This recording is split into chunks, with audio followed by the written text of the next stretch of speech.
Guys, good afternoon. Welcome back sa aking YouTube channel. For today's video, check natin ang 2025 Honda HR-V 1.5 VCVT Nichoroy Gray Metallic. Guys, ito yung middle variant ng ating Honda HR-V. Ang kanyang price is 1,519,000 pesos. So, tour ko na kayo ngayon sa ating featured unit for today. Guys, na-introduce tong HR-V first week ng March. So, normally mga 1 month mahigit pa lang siya sa market. Pero, ang dami nang nag-a-avail. Lalo na yung other variants natin. So, dito muna tayo sa front portion, guys. Naka-ano na tayo, guys, LED headlights with daytime running lights. Glossy black front grille. Actually, may resemblance siya doon sa S variant natin ng front grille. Lower front bumper natin is matte black. LED fog lamps. Kita ko lang ulit yung ating front portion. Ito, guys, for release na to pero hindi ko sasakyan yung loob kasi nga sa client to.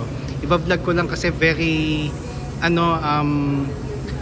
limited pa yung ibang colors kasi. So, meron lang akong chance para i-vlog to para at least makita nyo yung actual unit natin. So, regarding naman sa engine, guys, 1.5 non-turbo engine. So, yung previous model kasi na V is turbo. Ngayon ang ginawa nila, pinalitan nila na makina, ginawa nilang 1.5 non-turbo engine. CVT or 7-speed automatic, 121 horsepower, 145 Newton meters of torque, double overhead cam, front wheel drive. Fuel consumption, nag-range siya ng mga 8 to 14 kilometers city driving, then 14 kilometers and up naman pag highway. And actually, guys, equipped na nga rin pala siya ng Honda Sensing. Dito naman tayo, guys, sa passenger side. So regarding naman sa sides, guys, so sa gulong natin, naka 18-inch alloy wheels sa tayo. So two-tone siya, guys. It's combination of glossy black and chrome colors. Ventilated disc ang ating front brakes. MacPherson strut ang ating suspension naman sa harap. Ground clearance is 196 mm.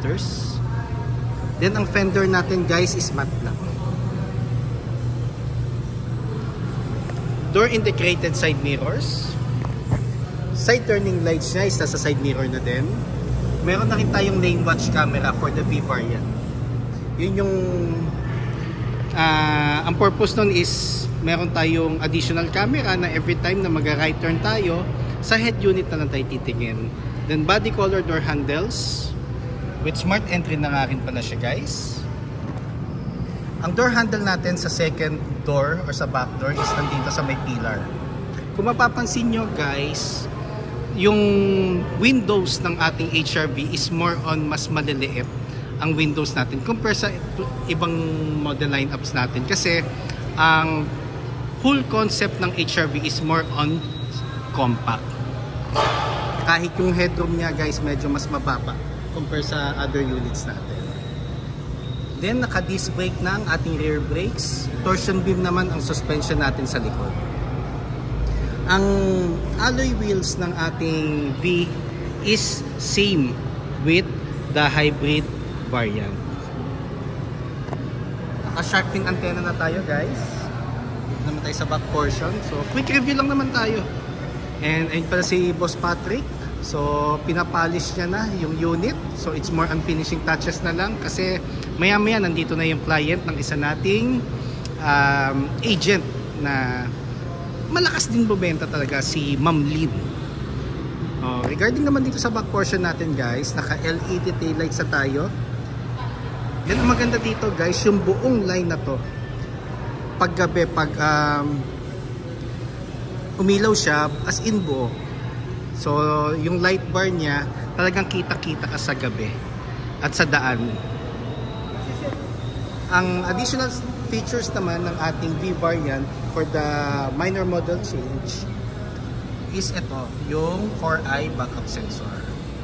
So, built-in na siya. Yung previous kasi is camera lang. Ngayon, Meron na rin naman siyang reverse camera.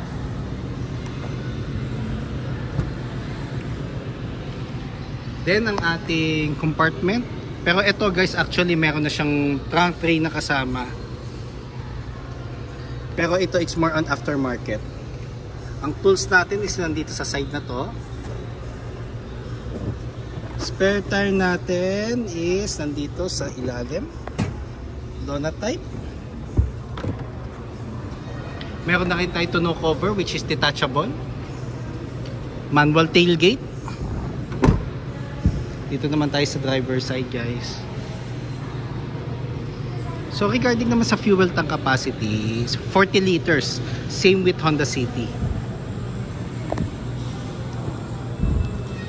Dito naman tayo sa door panel natin. Sa second row is combination of urethane texture with leather accents with raised stitches. Then yung mga windows, buttons natin or switches, meron siyang accent na glossy black. Ang ating seats naman, adjustable headrest and full genuine leather seats. Sa center portion natin, meron siyang armrest.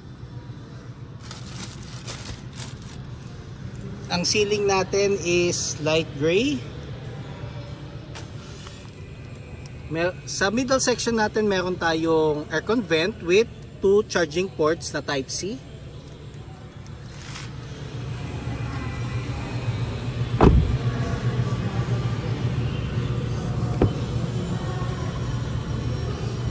Dito naman sa door panel natin sa driver's side, nandito yung switches natin like yung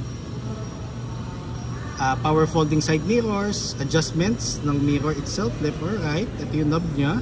Central door lock, window lock, and window switches.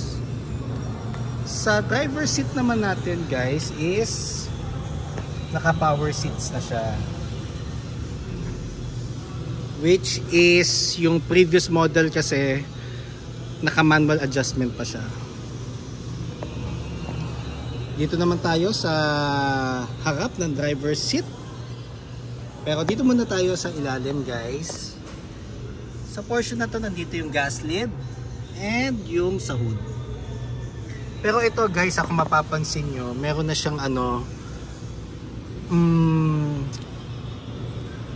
deep dish na rubber matting. So, in order na siya. Hindi ito yung stock guys ha. So, add-ons na siya. Meron tayong air diffuser. Ang purpose nito guys, pag ito nakataas, mas scattered or kalat yung buga ng hangin, hindi lang isang direction. Then ang steering wheel natin guys is tilt and telescopic. So pwede ko siyang i-forward papunta sa akin or backward, up or down.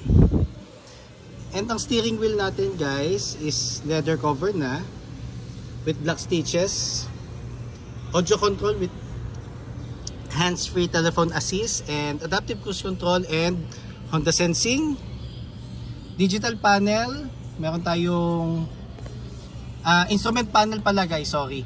Ang instrument panel natin is combination of digital and analog. Sa center portion natin, itong portion na to sa middle is the digital portion which is colored kasi equipped na siya ng Honda Sensing, and both sides is analog. Meron na rin tayong paddle shifters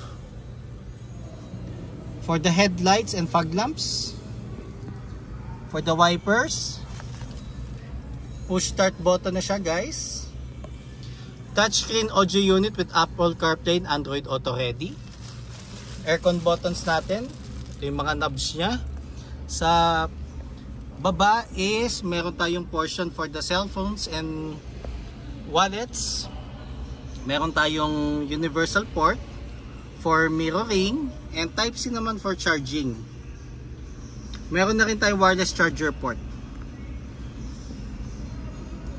Sa transmission naman natin, meron tayong leather cover with dark gray stitches and combination yung accent niya ng chrome and glossy black finish. Meron tayong park, reverse, neutral, drive and sports mode. Meron tayong 2 cup holders. econ button for it promotes fuel efficiency. Hill descent control para hindi na tayo gagamit ng brakes once na pa downhill, so magse-self-adjust yung mga gulong to engine brake para mabagal ang ikot or under ng sasakyan. Electronic park brake, pull up pag gusto mo siyang i-activate, press down naman pag gusto mo siyang i-release. Gagamitin lang natin ang EPB or electronic park brake pag magpa-park tayo na matagal or off na natin yung engine. Brake hold, yan ang magiging handbrake natin pag stop and go tayo sa traffic. Armrest, so naka leather cover na siya with gray stitches. Console box, meron na rin tayong dome light guys, LED na siya. Off ko lang ulit. Ang ating map light, LED na din. Visors with light na rin.